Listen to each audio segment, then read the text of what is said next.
जय हिंद दोस्तों, कैसे हैं आप सब। तो आशा करते हैं कि आप सब अच्छे होंगे। आज हम लोग देखेंगे बिहार उत्पाद सिपाही का प्रैक्टिस सेट 11 देखेंगे। इससे पहले जो आपका 10 तक कंप्लीट कराया जा चुका है। यदि आप नहीं देखे हैं तो प्लेलिस्ट में जाइए, वहां पर आपको सारे वीडियो मिल जाएंगे। और आपको यदि पीडीएफ चाहिए तो वीडियो के डिस्क्रिप्शन में टेलीग्राम का लिंक दिया गया है, वहाँ से आप लोग ज्वाइन होकर इसका पीडीएफ आसानी से प्राप्त कर सकते हैं। देखिए हम लोग का जो है टेस्ट पेपर 11 है। इसमें जो पहला यह प्रश्न शुरू होता है तो आपका मैथ से प्रश्न शुरू होता है, तो मैथ आप लोग बनाइएगा। मैं आपको आंसर टिक कराते चल रहा हूँ, ठीक। देखिए यहाँ पर पहला का जो आपका राइट आंसर 64 होगा, ठीक। चलिए दूसरा यहाँ से हम लोग का है, तो दूसरा का राइट आंसर आपका 22% होगा। आपको यह स्पष्ट रूप से जो है प्रश्न दिख रहे हैं, आप लोग इसको बनाने की कोशिश करिएगा।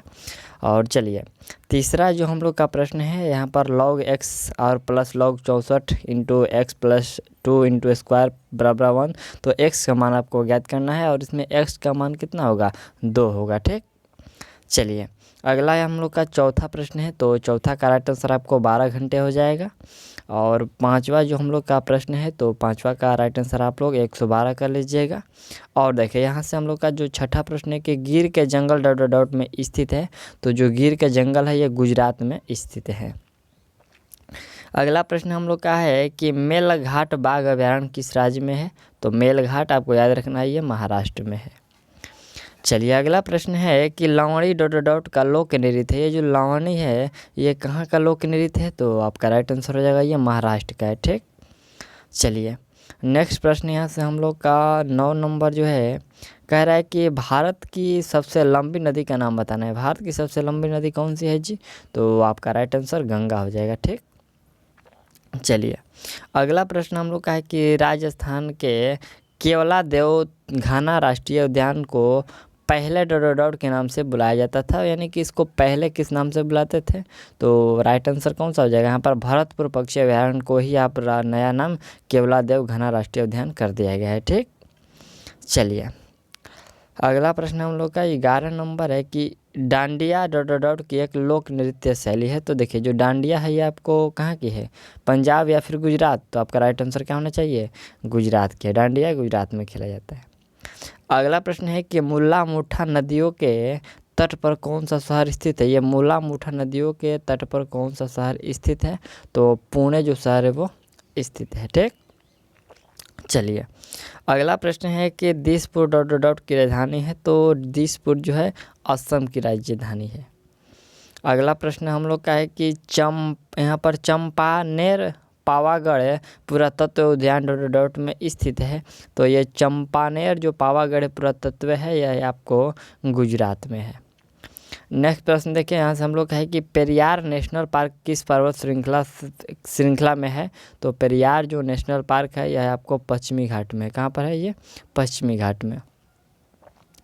चलिए अगला प्रश्न देखिए, ऐसे निम्नलिखित में से कौन सा राज्य झारखंड के साथ अपनी सीमा को साझा नहीं करता है। इसमें आपका है मध्य प्रदेश, छत्तीसगढ़, उड़ीसा या फिर पश्चिम बंगाल। तो देखिए झारखंड के साथ जो सीमा साझा नहीं करता है आपका ये मध्य प्रदेश नहीं करता है, ठीक। चलिए अगला प्रश्न हम लोग यहाँ से 17 नंबर है, कह रहा है कि गांधीनगर डॉट डॉट डॉट की राजधानी है। तो गांधीनगर कहाँ की राजधानी है, गुजरात की है, ठीक।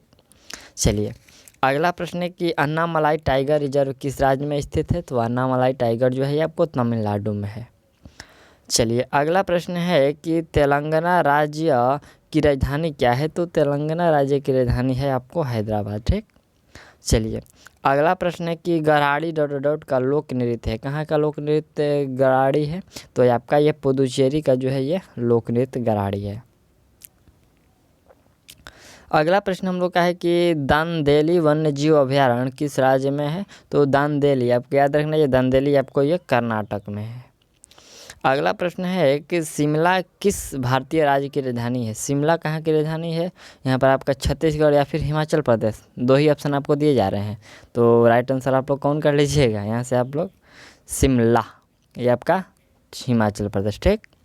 चलिए अगला प्रश्न है कि गौर, यहाँ पर गौर नृत्य डॉट डॉट डॉट का एक प्रसिद्ध लोक नृत्य है। तो ये गौर जो है आपका ये छत्तीसगढ़ का है, ठीक। अगला प्रश्न है कि गंगा नदी के तट पर कौन सा शहर स्थित है, मथुरा, आगरा, कानपुर या फिर कोटा। तो देखिए गंगा नदी के जो तट पर है वो आपको कानपुर है, ये आगरा जो है यमुना नदी के तट पर है, ठीक। चलिए अगला प्रश्न है कि काजीरंगा राष्ट्रीय उद्यान किस प्राणी का एक इकलौता प्राकृतिक वास है, यानी कि काजीरंगा में कौन से एक प्राणी रहते हैं। यहाँ पर हिम तेंदुआ है, एक सिंह का गेंडा है, एशियाई सिंह है और दलदली हिरण है। कौन सा आप लोग राइट आंसर लगा रहे हैं? तो आपका राइट आंसर होगा ये एक सिंह का गेंडा के लिए जो है काजीरंगा ये। अगला प्रश्न देखिए यहाँ से कि महानदी के तट पर कौन सा शहर स्थित है।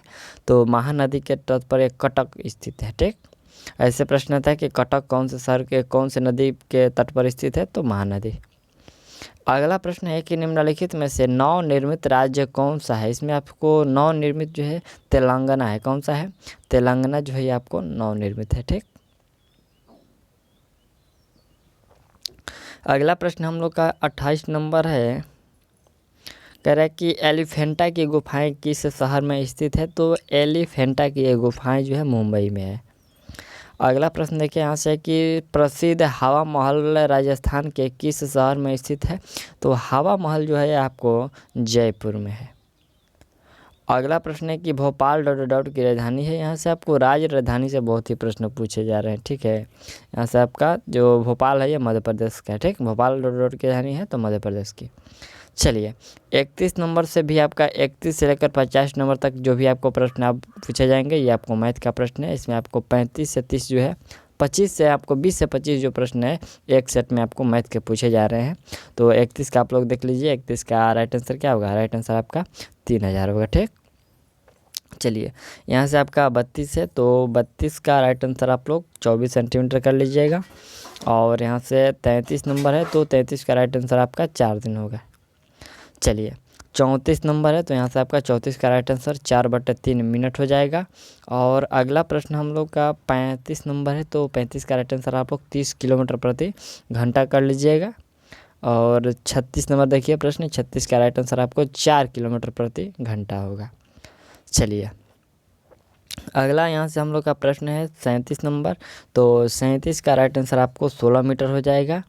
और अगला प्रश्न आपका 38 नंबर है तो 38 का राइट आंसर आपको 4/3 पाई आर क्यू घन इकाई होगा। ठीक, चलिए अगला प्रश्न यहाँ से हम लोग का 39 नंबर है तो 39 का राइट आंसर आपका क्या होगा? अधिक कोण। पूछा गया है कि एक कोण जो 90 डिग्री से अधिक परंतु 180 डिग्री से कम हो उसे कहते हैं, तो उसे अधिक कोण कहते हैं। चलिए अगला प्रश्न 40 नंबर है यहाँ पर आपका, तो मान ज्ञात करना। 40 का राइट आंसर आपका 1 हो जाएगा। अगला प्रश्न हम लोग का यहाँ से 41 नंबर है तो 41 का राइट आंसर आप लोग 15 घंटे 10 मिनट कर लीजिएगा। और अगला हम लोग का प्रश्न यहाँ से 42 नंबर है तो 42 का राइट आंसर आपका डी होगा। ठीक, चलिए 43 हम लोग का राइट आंसर यहाँ पर आपका 4 होगा। पूछा गया कि गुणांकफल में इकाई अंक कौन सा है, तो 4।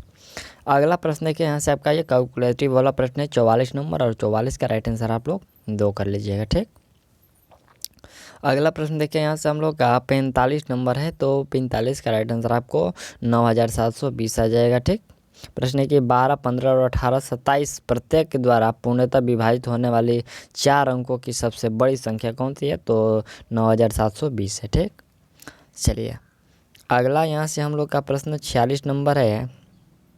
ये आपको महत्तम संपर्क ज्ञात करना है और इसमें महत्तम कौन सा हो जाएगा? 42 हो जाएगा। ठीक, चलिए अगला प्रश्न हम लोग का 47 नंबर है तो 47 का राइट आंसर 9 होगा। और अगला यहाँ से आपका 48 नंबर है तो 48 का राइट आंसर आपको 0.06 होगा। ठीक, चलिए अगला यहाँ से प्रश्न आपका 49 नंबर है। इसमें आपको पूछाएगा कि कितने बोतलें आ सकती है, तो इसमें बोतलों की संख्या आपका 40 होगा। ठीक, चलिए अगला ये मैथ का अंतिम प्रश्न है, ये 50 नंबर, और इसका राइट आंसर क्या होगा? आपको यहाँ पर 500 होगा। ठीक, 500 आदमियों की संख्या कितनी, तो 500 राइट आंसर डी कर लीजिएगा। और चलिए यहाँ से हम लोग का जो जीके जेस का अपना प्रश्न स्टार्ट हो गया।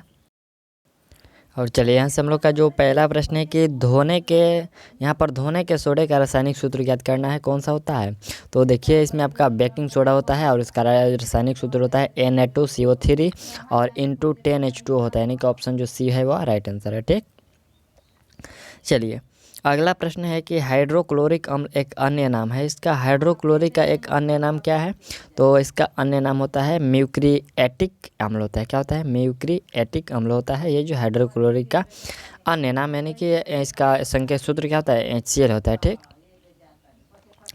चलिए अगला प्रश्न है कि कंचनजंगा राष्ट्रीय पार्क स्थित है, तो कंचनजंगा राष्ट्रीय पार्क जो है ये सिक्किम में है। अगला प्रश्न देखिए यहाँ से हम लोग का 54 नंबर है कि भारत का जीव मंडल रिजर्व नंदा देवी जो यूनेस्को किस राज्य में स्थित है, तो बस आपको याद रखना है कि ये नंदा देवी कहाँ पर है, नंदा देवी आपको उत्तराखंड में है। अगला प्रश्न है कि गांधी जी को वन मैन बाउंड्री, यहाँ पर बाउंड्री फोर्स कहकर किसने संबोधित किया था, तो इनको जो संबोधित किया गया था, देखिए यहाँ से 4 ऑप्शन दिए गए हैं, कौन सा होगा, तो आपका राइट आंसर होगा देखिए जो माउंट बेटन के द्वारा उनको वन मैन बाउंड्री के संबोधित किया गया था। चलिए अगला प्रश्न है कि किसी मरु क्षेत्र में मृदा अपरदन को रोका जा सकता है, तो उस मृदा अपरदन को यहाँ पर पेड़ लगाकर या फिर वन रोपण करके किया जा सकता है।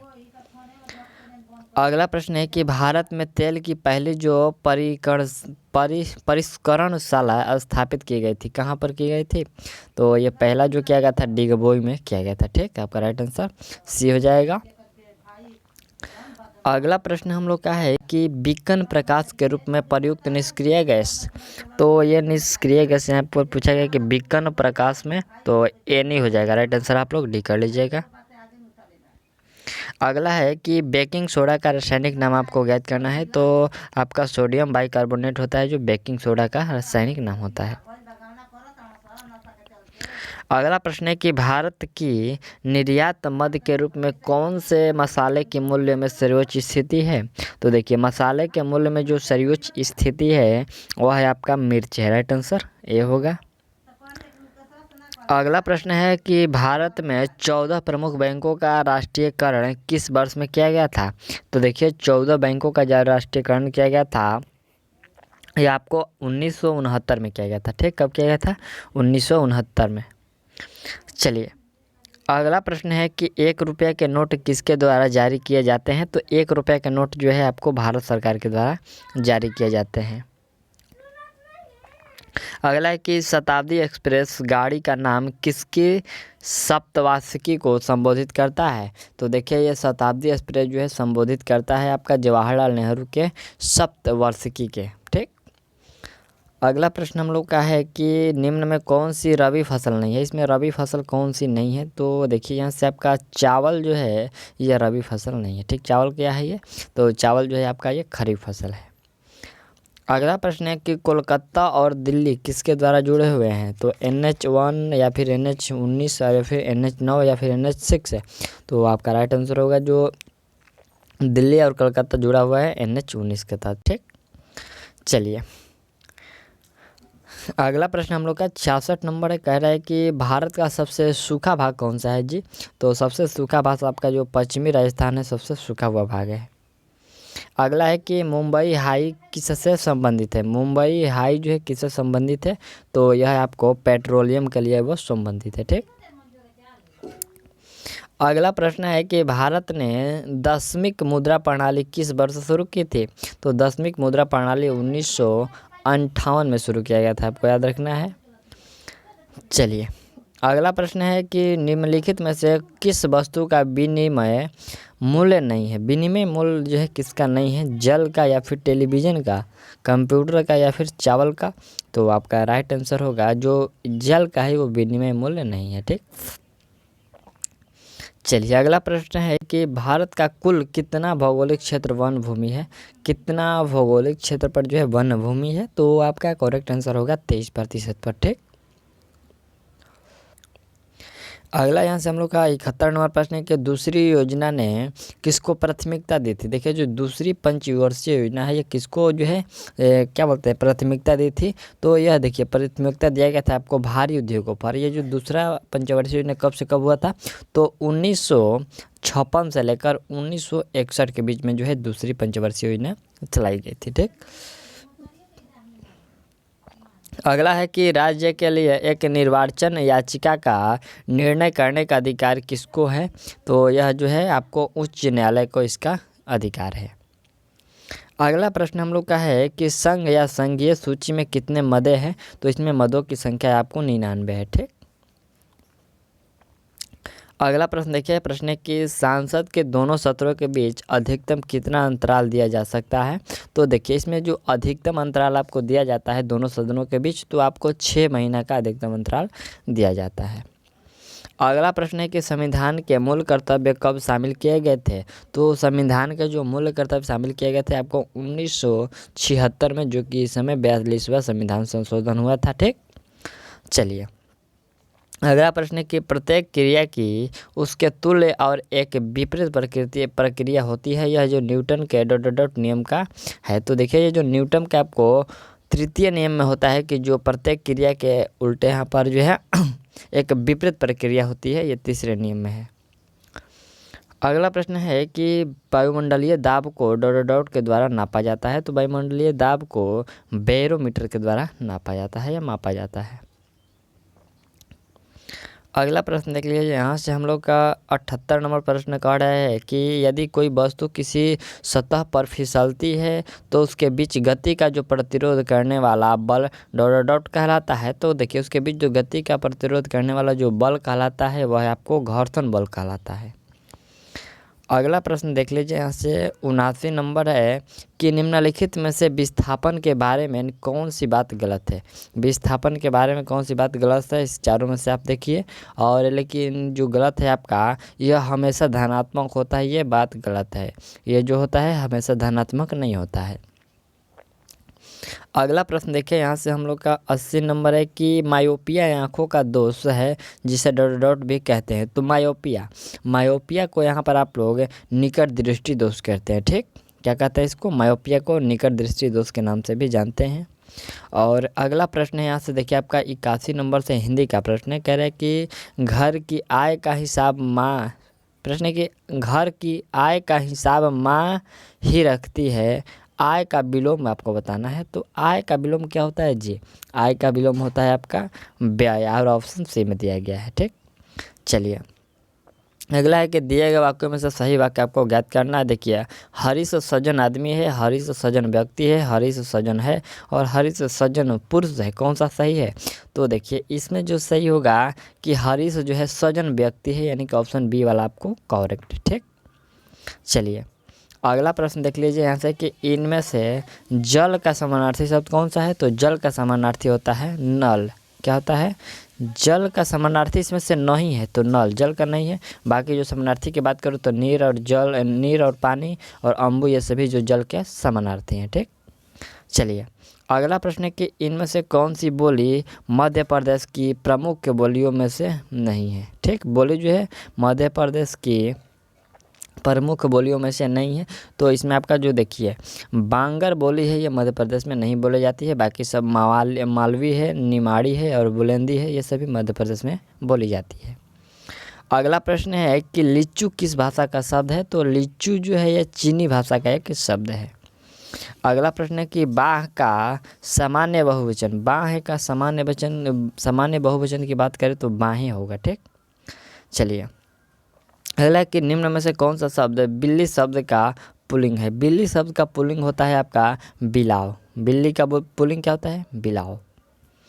अगला प्रश्न है कि विशेषणों में तुलना के आधार पर कितनी अवस्थाएं होती है। तो विशेषणों में तुलना के आधार पर 3 जो है अवस्थाएं होती है। ठीक, चलिए अगला हम लोग का प्रश्न जो 89 नंबर है, प्रश्न कर रहा है कि कोई कमाए कोई खाए अर्थ को यहाँ पर दर्शाती सही जो लोकोक्ति निम्न में से कौन सी है। तो देखिए यहाँ पर खरी मजबूरी धोखा काम, अंधी पीसे कुत्ते खाए, और यहाँ पर देखिए इसमें का आपको सही अर्थ बताना है कि कोई कमाए और कोई खाए। तो इसका जो सही अर्थ होगा कि आंधी पीसे कुत्ता खाए। क्या होगा, आंधी पीसे और कुत्ता खाए, इसका सही अर्थ है। ठीक, ये मुहावरे का ही प्रश्न है। अगला देखिए प्रश्न हम लोग का 90 नंबर है कि यह निबंध में लिखा हूँ इस अशुद्ध वाक्य के लिए निम्न में से आपको शुद्ध वाक्य चयन करना। ठीक, देखिए इसमें सबसे पहले आपको यहाँ से एक वर्ड लिख दिया गया है जो कि यह निबंध मैं लिखा हूँ, और इसमें आपको अशुद्ध है। तो इसमें आपको शुद्ध कौन सा है वही आपको बताना है, इन चारों में से कौन सा शुद्ध है।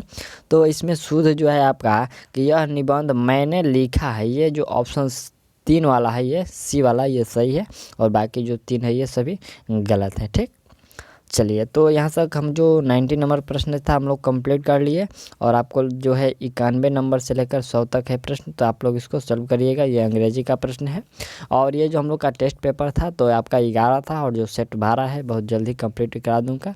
तो मिलते हैं अगले वीडियो में, और तब तक के लिए थैंक्स। और यदि आप लोग सेट लगाए हैं इसका तो आप लोग कमेंट कर दीजिए कि आप इसमें कितना सही कर पाए हैं। ठीक।